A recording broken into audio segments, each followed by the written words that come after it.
Prince Philip is one of the British monarchy's most controversial figures. Decidedly old school and occasionally inappropriate. Yes, he is brusque and he can be abrupt. And yes, he sometimes says some things which are totally out of order. A stark contrast to the modern, younger royal family. But before he joined the House of Windsor, Philip's life was an epic tale of war. Several people were executed, and Prince Philip's father looked very likely to suffer the same fate. Illness and tragedy.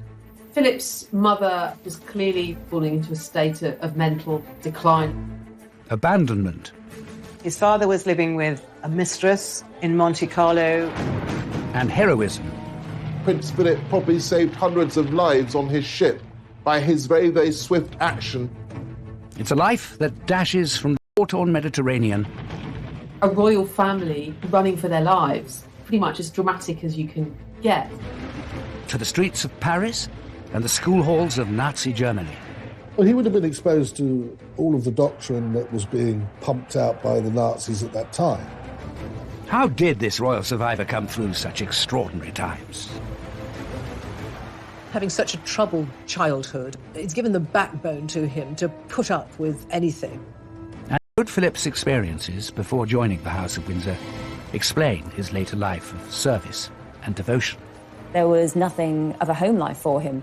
There are some people who have difficult home lives, who it drives to work harder and to succeed.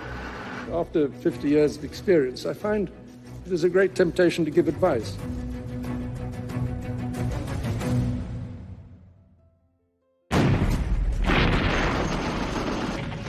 Turkey in 1922. The Greek army is invading its old enemy in a brutal war. One of the army's leading figures is the Greek prince, Andrea, who has recently become father to baby Philip. Prince Philip's father was a major general in the Greek army who were invading part of Turkey, Anatolia, but there was a huge military setback and the Greek forces had to flee to the coast. Following the army's humiliating retreat from Turkey, the pro-monarchy Greek government is overthrown, and its leaders are held responsible for the disaster. In the aftermath of this coup, several of the people were court-martialed and executed, including a former prime minister, a former foreign minister, several of sort of top generals. And when the execution was carried out, they all stood incredibly bravely and stared at the firing squad. Prince Philip's father... For Philip, suddenly, really the rug is pulled beneath his family's feet.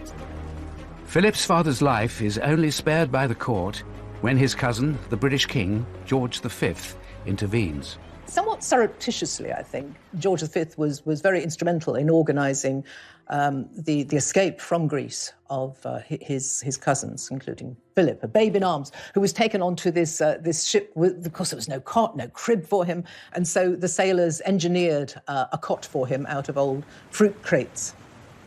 It is a dramatic start in life for Prince Philip. Born Philippos Andreou in Corfu just 18 months earlier, in June 1921. He was born on the dining room table, in fact, of a beautiful villa in Corfu called Mon Repos.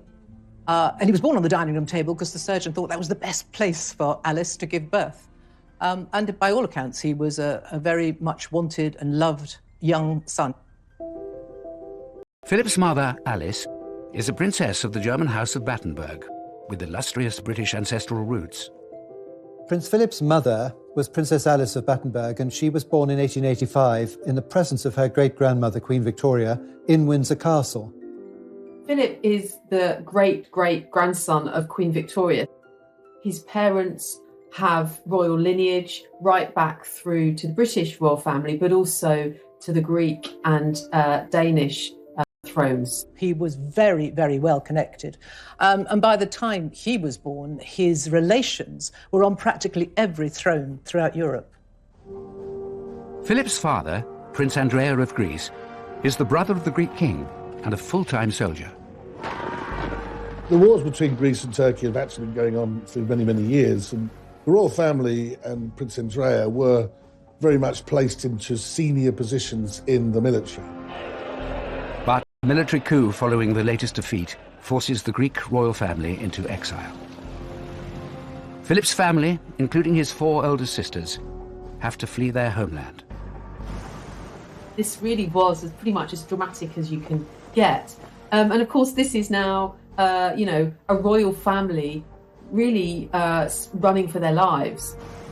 They were able to smuggle some jewellery in their clothes and some money, but very little. It's quite a dramatic start to his life.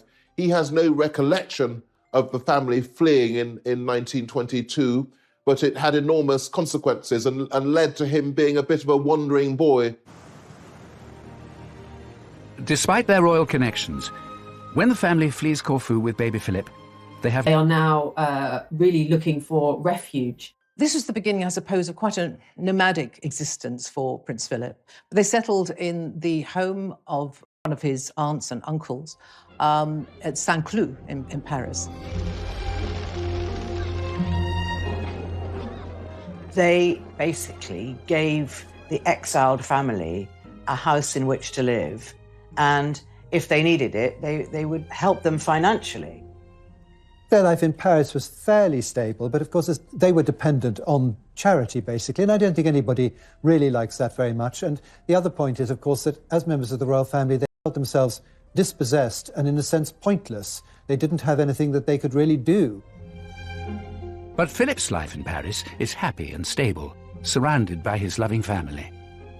I think these early years of Philip's life were perhaps the happiest of his childhood, because it was relatively settled for those years in Paris, and his father, Andrea, adored him. His sisters recalled how there'd be gales of laughter when Philip and his father were larking around. He was able to be educated. His relatives paid for him to have a good education. He was multilingual. He speaks, as a result, fluent French as well as German. But when Philip is 8 years old, his happy family life in Paris begins to break down. Philip's mother, Alice, was clearly very fragile in her emotional, psychological health, and there's every sense that the kind of trauma of the events in Greece and their hasty departure really did put her under psychological strain.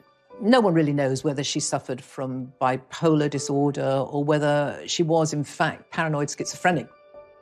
Alice felt she communicated with the spiritual world. She took to lying on the floor for great periods of time, waiting for the spirits to tell her what she should be doing. Philip's father, Prince Andrea, has his own struggles with life in exile. I think that Andrea is perhaps unfulfilled because he's had life as a Greek royal, and then he's a major general in the army, and then suddenly he's an exile. And I think a middle-aged prince without a role, that's difficult. Alice's growing mental instability had a profound effect on her marriage, which maybe had never been that strong, but certainly in view of her eccentricities and her mental breakdown, Andrea spent less and less time with the family. Alice's family takes the decision that she needs urgent help. One Easter holidays, the family had gone to stay with some relations in Germany, and Alice's mother organised for psychiatric doctors to put into the car and driven off to a secure sanatorium. As a result, his father then seemed to somewhat abandon the family. Bear in mind, his sisters were older now, and it was just that Philip was quite young. Philip loses first his mother and then his father, all before his 9th birthday.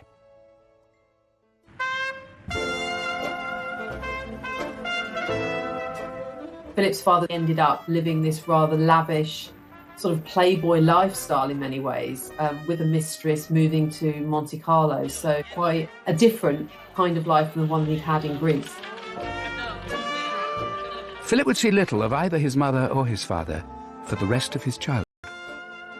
Prince Philip, as a boy, seemed to take all this in his stride. He was a very cheerful, mischievous, practical joker, and it didn't seem as though he was especially affected by it.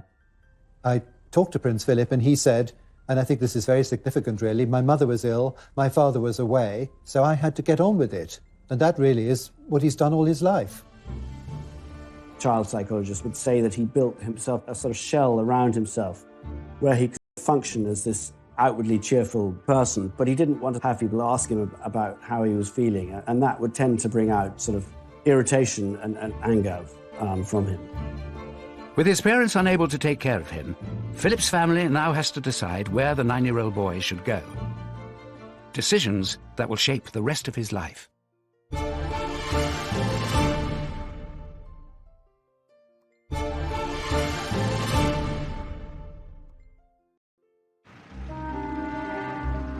It's Paris in the summer of 1930, and aged just 9, Philip is coping with distress and upheaval. His mother, Princess Alice, is committed to an asylum in Switzerland, and his father, Prince Andrea, is in Monte Carlo with his mistress. You have to think that these formative years for Philip must have had a profound effect on his character, and I think indeed they did. He must have been confused, I imagine, and probably hurting. He must have felt abandoned by his parents. The family decides that young Philip will live with Alice's brother in England.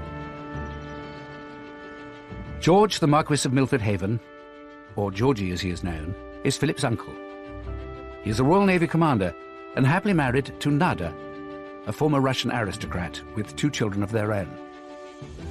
They had this beautiful house in England, in Berkshire, and basically Philip went to live with them and he absolutely adored George, his uncle.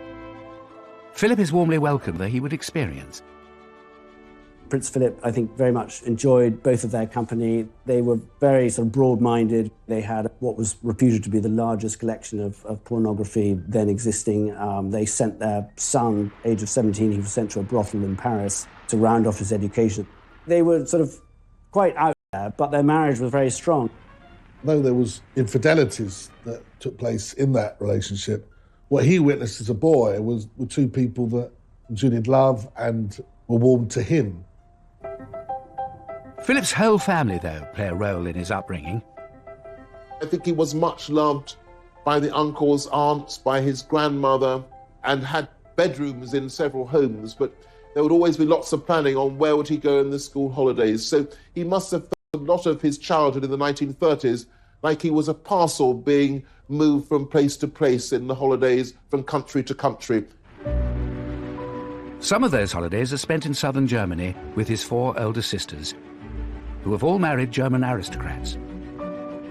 And it's Philip's second eldest sister, Theodora, who suggests a plan that would see Philip's life uprooted once again. When Prince Philip was living with the Milford Havens, some of his sisters were a little bit worried about their sort of bohemian ways, and Theodora, his second eldest sister, was married, and his family had started a school called Salem. Salem was a very different kind of school, and he was packed off there in his early teenage years, which he didn't really want to do. Philip arrives in Germany in the summer of 1933, with Hitler and his Nazi party now firmly in control.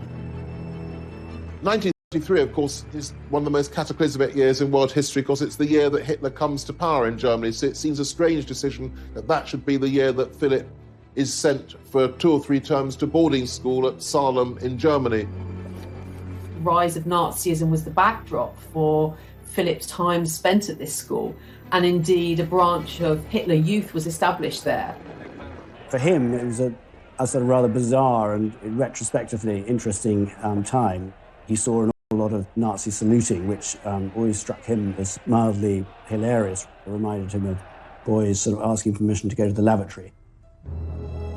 At 12, Philip is possibly too young to comprehend the events around him. But all 4 of his sisters and their German aristocrat husbands have allied themselves with the Nazi party. It's an astonishing thing that 6 years before Britain is at total war with Germany, there's somebody who's later to marry the Princess Elizabeth should have been at school in Nazi Germany. Philip's family decides that he should leave and finish his education back in Britain. He would say, and has said in his adult life, home, where's home? I don't know where home is. He had many homes. They were very welcoming, they looked after him, but he was essentially homeless. This sense of Philip as really without a home, without a rudder, without a sense himself without a clear identity. I think that really marks Philip out in his early years. But Philip finds a spiritual home when it's agreed that he should go to Gordonston, near the Highlands of Scotland. It's a progressive, newly established school run by Kurt Hahn, a German academic and friend of Philip's sister. Gordonston has always been described as a very sort of Spartan place, very sort of outward bound. But actually, it very much appealed to Prince Philip. He developed his leadership skills there. He was already quite independent, but he became, I think, more so when he was there. He did extremely well at the school. The school's ethos pushes the boys to be competitive, practical, and self-reliant. And it pushes them hard. Gordonston was tough, it was exacting, it was very physical. It wasn't just an experience for the mind, it was also one for the body. It was about feeling things, cold showers, waking up early, being pushed to the physical limit. And I think there Philip would have found a sort of distraction perhaps from his emotional pain. Gordonston was a very, very unusual school in its time. It wasn't your typical British boarding school. It was no Eton or Winchester. But it very much was part of moulding Philip in the outdoorsy, direct person that he became. Philip embraces the Gordonston regime, but the trauma that has marked his life is set to return. It was while Philip was at Gordonston that there was a family tragedy which profoundly affected him, as it did the whole of the family. One of his sisters, Cecile, was coming with her husband and children over to the UK for a wedding. He was called into his headmaster's study to be told that his sister and her husband and her mother-in-law and her 2 boys had been killed in this plane crash. Prince Philip, on hearing the news, didn't break down. His sorrow was that of a man. But I think in Prince Philip's case, it was a sort of indication of how everything else in his life had hardened him in a way. Philip is 16 at the time of Cecile's death. He travels to the funerals at the height of Nazi Germany. Prince Philip, it must have been awful for him to know that he'd lost not only his sister but his brother-in-law and his little nephews. The funeral was a sad affair, obviously, but a very strange affair, really, for him. The streets were behind his sister's coffin, and he was this sort of forlorn figure in a sort of black overcoat. And within a year of losing his sister and her family, Philip suffers another unexpected bereavement. Shortly after Cecile's death, his favourite uncle, George Milford Haven, died of bone cancer. That's a double tragedy, really, for Philip. And, he had to move on again. Life was just sort of one awful event after another, really, but he seemed to come through them all, and he sort of managed to remain a sort of outwardly cheerful young person. Philip develops an effective coping strategy to deal with the difficulties he faces. The stiff upper lip. When he finished at Gordonston, Philip was a very confident and competent young man, certainly on the outside. We'll never, I think, ever truly know what went and goes on inside Philip's head and his heart, because he'd had to, with such a difficult upbringing, have a very iron facade. But inside, he's always been quite sensitive. The void in Philip's life left by the death of his uncle is soon filled by George's younger brother, Lord Louis Mountbatten, who will become highly influential in the course of Philip's life.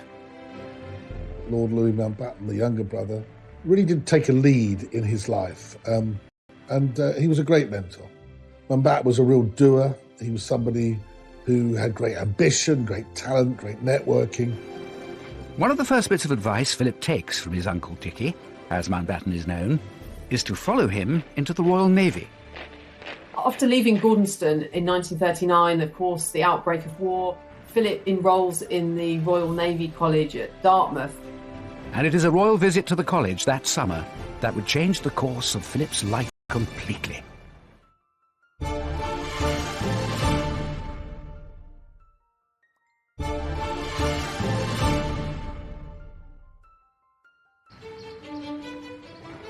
Prince Philip begins his training at Dartmouth's Royal Naval College in May 1939, 4 months before the outbreak of World War II.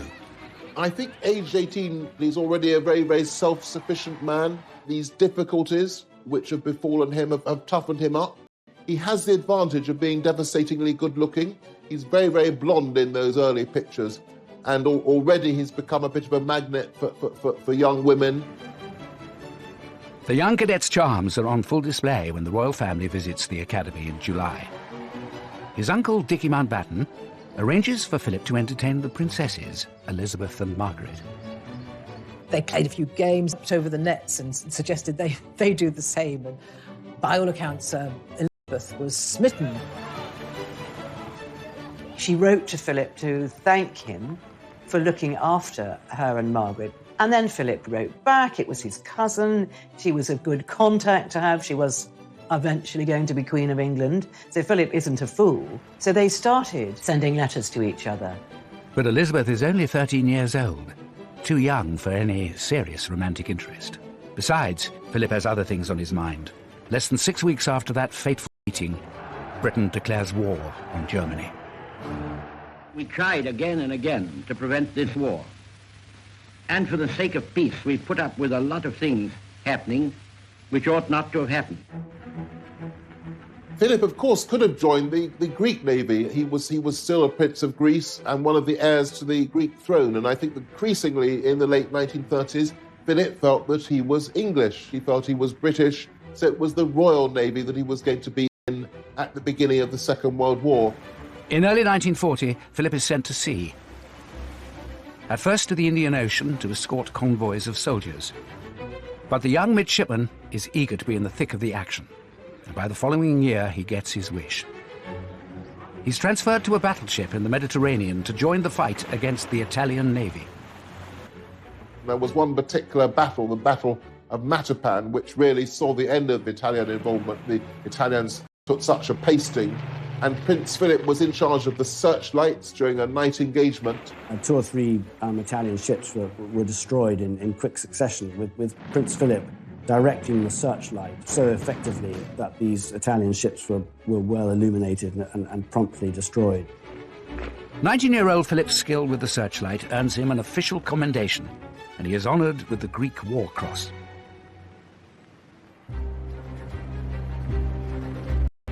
Philip is proving to be a first-rate seaman, and by the age of 21, he has been promoted to first lieutenant, second in command of his ship, HMS Wallis. In July 1943, his leadership abilities are put to the test when the Wallis is targeted by German bombers. As soon as the sort of first round had finished and they went away, Prince Philip knew that they would be back to finish them off. And he had to come up with something pretty quickly.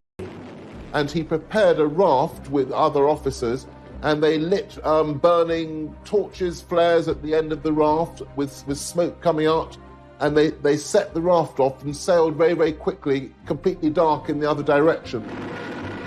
When the German planes returned, thankfully, instead of bombing lives on his ship, by his very, very swift action. As he rises through the naval ranks, Philip's also growing closer to Princess Elizabeth. He did find time frequently to write to Elizabeth, and there was an occasion or two during the war when he had leave that he would go and stay at Windsor Castle. Philip spends Christmas of 1943 with the royal family. It's soon clear the 17-year-old princess is falling for the 22-year-old naval officer. She was excited by him. He was very different from the very proper, prim aristocrats that her mother would want her to be associated with. He was a bit of a rebel, and she felt that he was a bit of a catch. She fell desperately in love with him. She thought he was marvellous. He was a war hero, he was good-looking, he was kind, just everything she'd ever wanted. But Philip isn't so sure Elizabeth is right for him. After all, marrying the future queen would mean committing to a lifetime of public duty. But whispers about Philip and Elizabeth are beginning to spread, helped by his uncle Mountbatten. By the time Philip returns from his war service in early 1946, he seems to have made up his mind.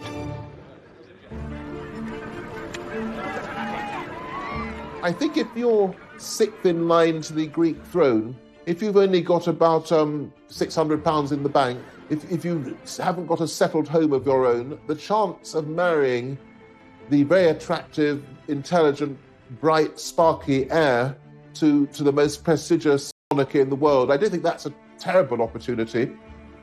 I think he only started to fall in love with Elizabeth about 1946, when the king started to warm to him and he was invited to more and more family events.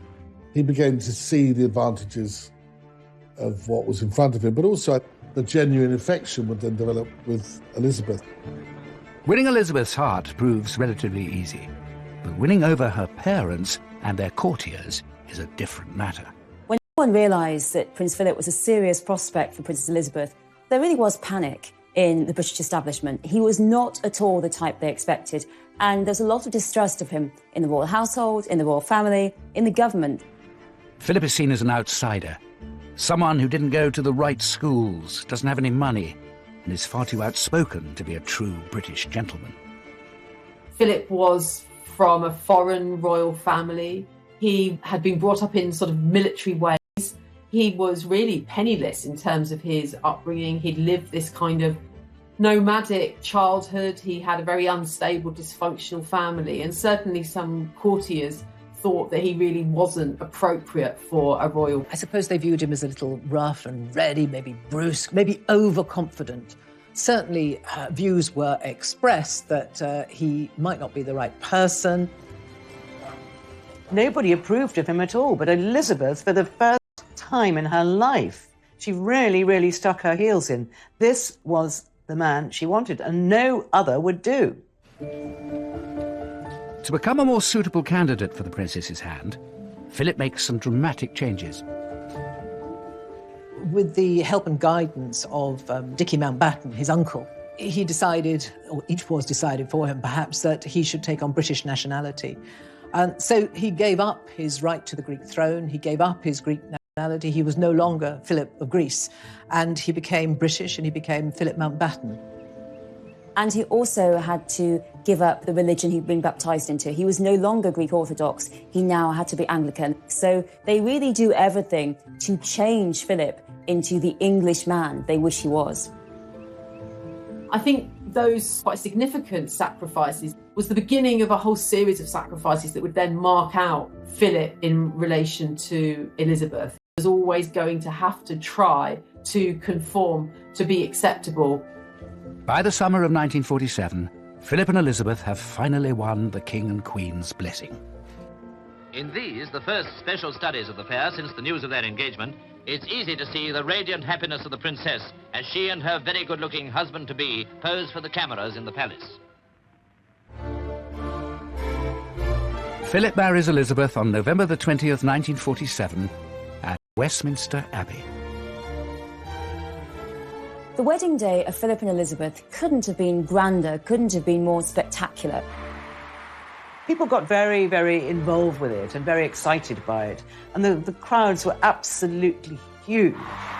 Everything about the wedding is reinventing Philip. He's a great war hero, he's practically British, and now he's the marvellous future consort of the marvellous future queen. But for all the joy of the wedding day, there's a bitter pill for Philip to swallow. His mother is the only member of his immediate family by his side. His father, Prince Andrea, had died during the war, after not seeing his son for many years. And his sisters are not invited. It was deemed that his sisters who'd married Germans should not come over. It was too soon after the war. And so that was a source of great disappointment for him. But life as the new Duke and Duchess of Edinburgh is good for Philip and Elizabeth. You have to remember that he had been essentially homeless. He had not had a family life since he did. Elizabeth meant the world to him, and he was incredibly open about it. Their family grows quickly with the birth of Prince Charles in 1948 and Princess Anne 2 years later. Philip put behind him a lot of the difficulties of his childhood, and I think he himself was liberated by forming a happy family. For the first time since his early childhood, Philip has a home of his own, Clarence House in London. And despite taking on some royal duties alongside his wife, he remains on active duty in the Navy. One of the happiest times in the young couple's life was when Prince Philip was posted to Malta. He was out there for quite some time, several months, and Elizabeth went out and stayed with him on 2 occasions, quite protracted stays. And this was a very, almost normal existence for her. And she absolutely loved it.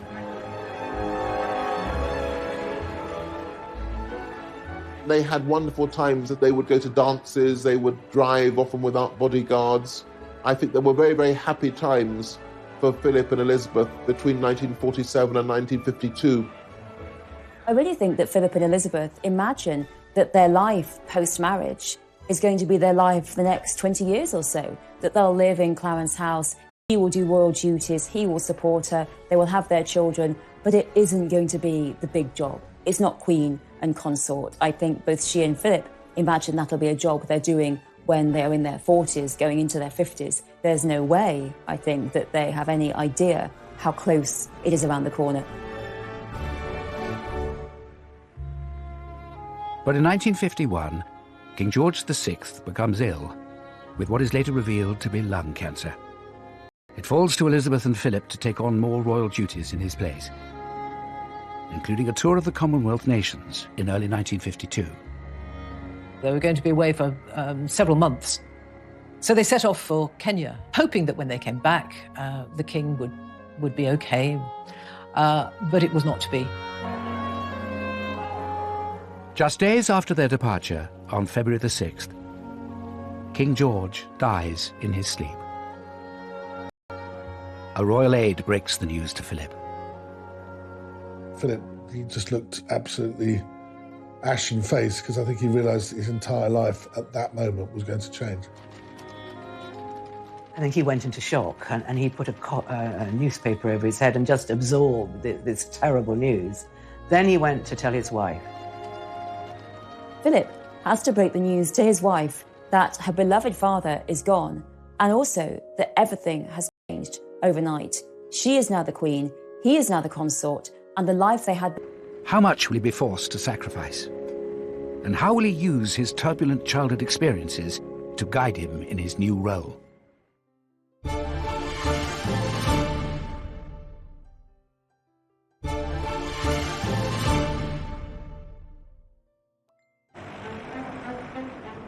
As the new Queen and the Duke of Edinburgh land in England from Kenya, following the death of George VI, they have to confront the reality of their new lives.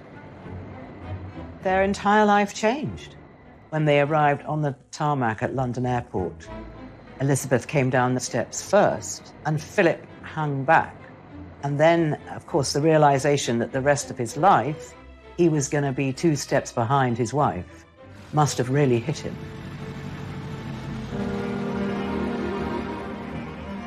The first step Philip must take is to sacrifice his day job.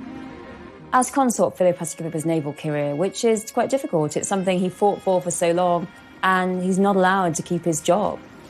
He was about to be promoted to commander, he was going to be in charge of a big ship, so all of that had to be shelved. It was very difficult for Philip to accept this role of second in command when he'd used to being in command. Philip, though, is bucking the trend. In post-war Britain, most men had the expectation of being master of their own households.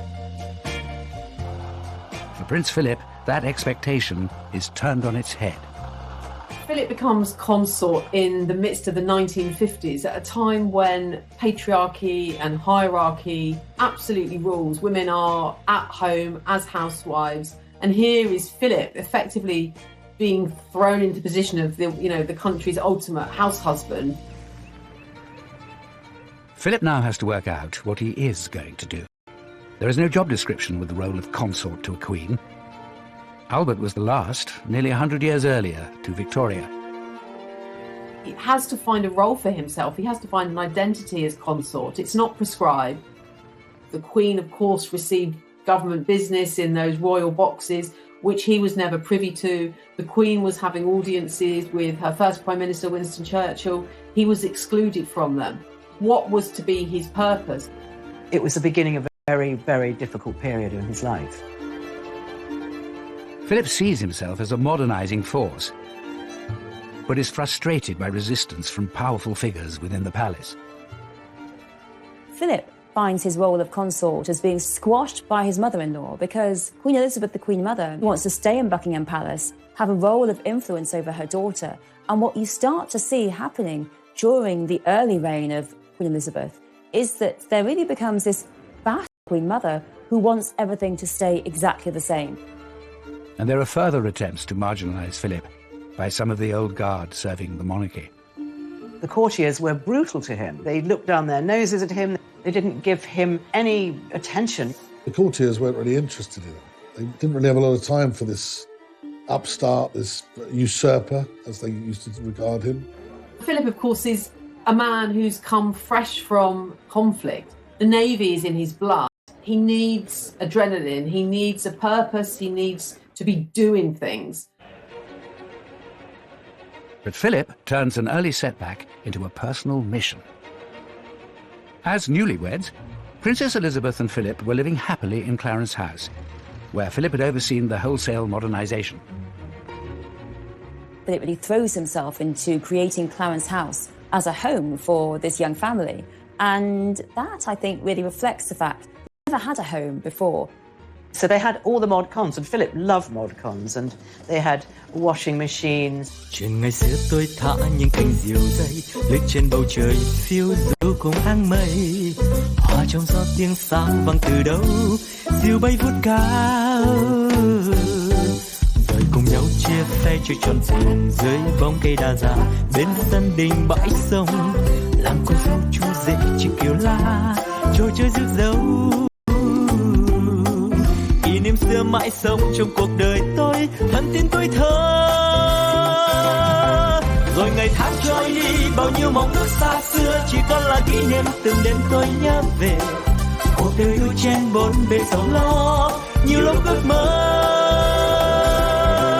rằng được phép nhiệm màu đưa tôi về thuở xa xưa bay cao cùng cánh diều vui chơi với đám bạn còn nhìn ngày thơ vui đua ngày tháng tôi hân hoan cùng trời mây ngày xưa dấu yêu còn đâu.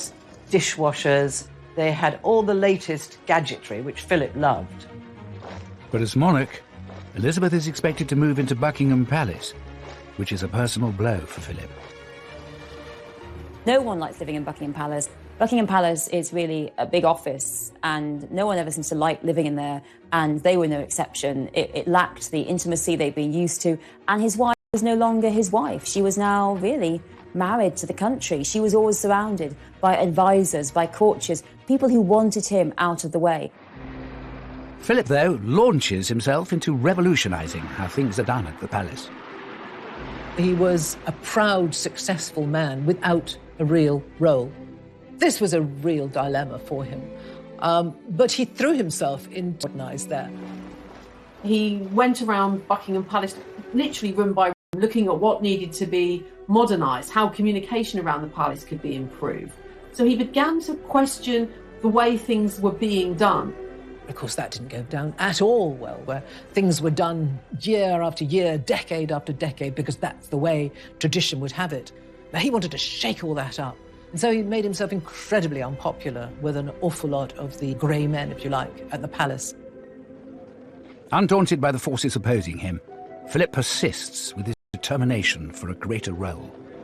He wanted to do more and he wanted to have an influence, and the Queen knew that, and she put him, for example, in charge of the Coronation Commission to oversee the arrangements for the coronation. And here we see for the first time Philip being something of a maverick, perhaps because of his status as being an outsider, having a different kind of perspective. Philip feels very strongly that the coronation, it should be more modern, there should be open, that the BBC's request to televise it should be admitted. And there are traditionalists who disagree with this. They think it could undermine the majesty of royalty. But Philip sees the advantages of harnessing the new medium of television. He, for example, knew that the coronation was going to be a critical event, saw the opportunity of making the coronation this global event like none other, letting the television cameras into the Abbey for the first time. And against the reservation of the government and Winston Churchill, Philip really pushed that through. Philip is always battling to have his ideas taken seriously, always having to fight, because lots of people will say to Elizabeth, was that Philip's idea? Well, no, because they really exclude him and ignore him. For almost 2 days and nights, the crowds had been assembling in sunshine and rain for the moment when the young Queen, radiant in her exquisite gown, left the palace for Westminster Abbey. The coronation takes place on June the 2nd, 1953, with television cameras capturing every moment. More than 20 million people in Britain tuned in to watch the ceremony. And 8 years after the war, another victory. Philip's sisters are allowed to attend, and so does his mother, Princess Alice, who is now living as a nun in Athens. Philip always been very, very fond of his mother, and I think he was really happy that his mother should be there. But she came in her grey nun's habit, so she was very obvious. It was a great moment for Philip and his relations. But the success of the coronation, both on the world stage and for Philip personally, comes off the back of a body blow for the man in the support role. I suppose Philip had to swallow an awful lot as a proud male and a royal male. But one thing that really grated with him was the fact... After their marriage, the couple were known as the Edinburghs. But once Elizabeth ascended the throne, the plan is that she will be part of the House of Windsor. He expected, absolutely expected, that Elizabeth would take his name on marriage and that the children would take his name. So therefore, it would be the House of Mountbatten. Philip's assumption that the family will adopt his surname is political dynamite.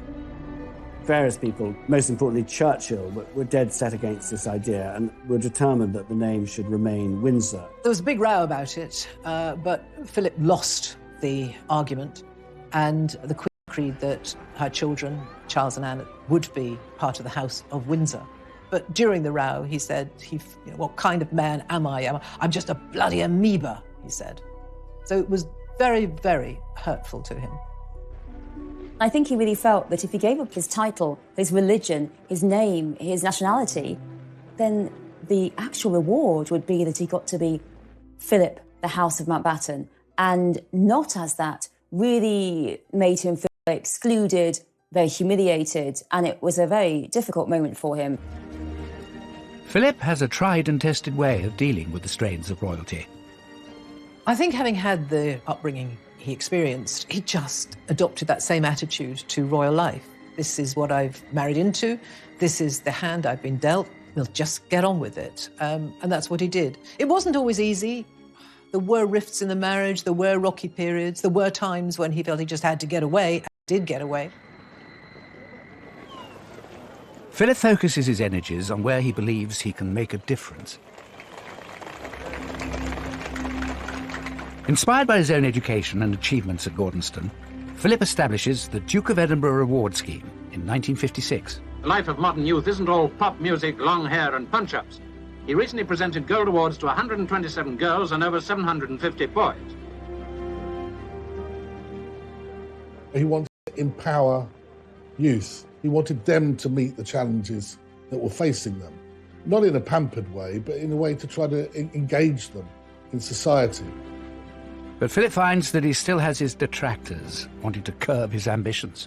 The politician actually says to him, "This sounds rather like the Hitler Youth," and what a thing to say. It really brings home the anti-German xenophobia there was in Britain at the time. And the fact was that Philip, who'd fought so bravely on the side of the Allies, and that, I think, really reflects how often Philip was blocked openly and subtly and was constantly subject to these people saying, no, stay in that corner, just smile and wave.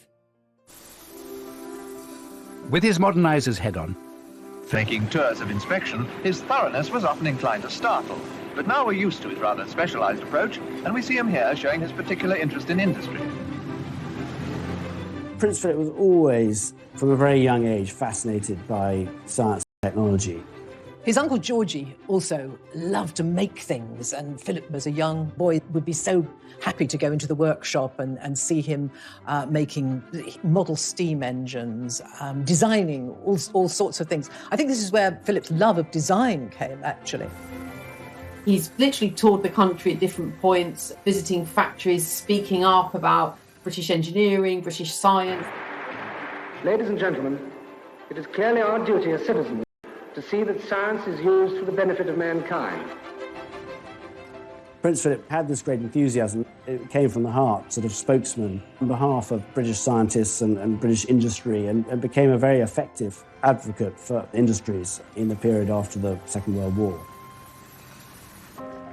By the late 1950s, Philip has cemented his position in the monarchy, bolstered by being made a Prince of the United Kingdom by the Queen in 1957. But after a turbulent childhood and a difficult move into the royal household as a young man. How will these challenging times shape Philip in the long years ahead?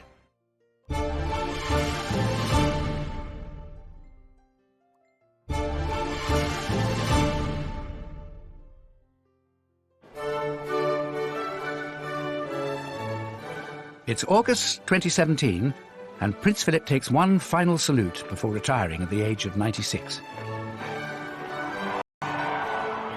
In his 70 years by the Queen's side, he has carved out a unique role as her most loyal lieutenant and champion of hundreds of his own charities and causes. He's travelled enormously, 22,000 engagements, 800 charities that he's been involved with, and any charity that Philip has been involved with has said, yes, this man made an enormous difference. His early struggles are now a distant memory. But Philip's work as consort has undoubtedly been shaped by those tumultuous years. I think that having such a troubled childhood really made Philip the man that he is. I think it's given the backbone to him to put up with anything. And that has been his philosophy through his life. Don't moan about it, just get on with it. And that's what he's done. He is someone who doesn't take easily to compliments, but he has quite simply been my strength and stay all these years. Philip's experience weathering the storms of his childhood has stood him in good stead throughout his royal career.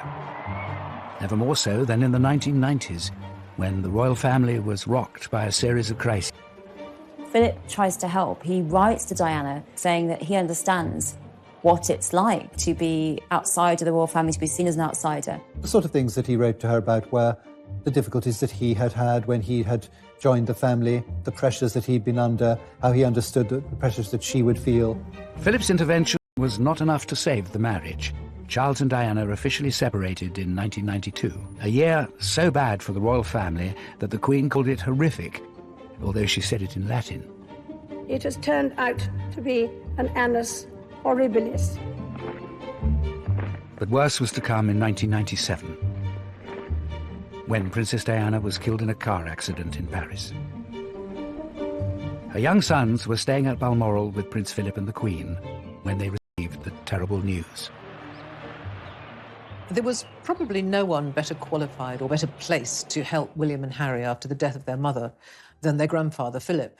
You have to remember that he had essentially lost his mother when he was just coming up to 9, when she was committed to a sanatorium. His father also virtually abandoned him. So he was very empathetic, obviously, towards his grandsons, William and Harry. Another tragedy from Philip's childhood may have been on his mind when it came to advising the boys about the funeral procession. Prince William and Prince Harry weren't terribly keen on the idea of walking in the procession. Prince Philip took the long view, and he said, I think, when you're older, that you would very much regret not walking behind your mother's coffin. Philip had done it himself behind his own sister's coffin, age 16, walked behind Cecile's coffin, devastated, full of pain. It's a very sweet moment when Prince Philip puts his arm round William as they go under Admiralty Arch. Although people, when you look back, think it was something too much for Prince Harry to do, and he himself has reflected upon that, I suspect as he gets older, he'll be pleased that he did it and that he listened to the wise counsel of his grandfather, somebody who I think has experienced great tragedy in his life. The dark days of the 1990s hurt the royal family's standing with the British public. Prince Philip plays an important role in helping restore the family's popularity in the 21st century, perhaps motivated by his own experience of how quickly a nation can turn against its monarchy. His family were thrown off the Greek throne and he had to flee in a packing box. So I think that he was always conscious of that and always conscious that even though the British monarchy seemed so stable, that it could be knocked off its perch. Philip came from the European royal. They were having their kingdoms taken away. And he felt very much that the British royal family must stick together. They must all work together for the common aim, which is the good of the monarchy. In 2020, the royal family is facing new challenges, not least the departure of the Duke and Duchess of Sussex. The Duke and Duchess of Sussex have announced they intend to back as senior members of the royal family? I think we all know from recent history that becoming part of the British royal family is not easy. Diana bailed out, Fergie bailed out, Harry and Meghan have both left royal duties. It's not easy, but I think Philip really made the best of it. On the occasion of their golden wedding anniversary, Philip gives an insight into one of his guiding principles. The main lesson that we've learned is that tolerance is the one essential ingredient of any happy marriage. It may not be quite so important when things are going well, but it is absolutely vital when things get difficult. Prince Philip's life has never been smooth sailing. Beginning with exile and abandonment, through his wartime heroics and early battles with the royal establishment, to the tempestuous years of the 1990s. But it's these storms that have given him the resilience and the strength to succeed in his role, guiding his family, supporting the Queen, and serving the country for more than 70 years.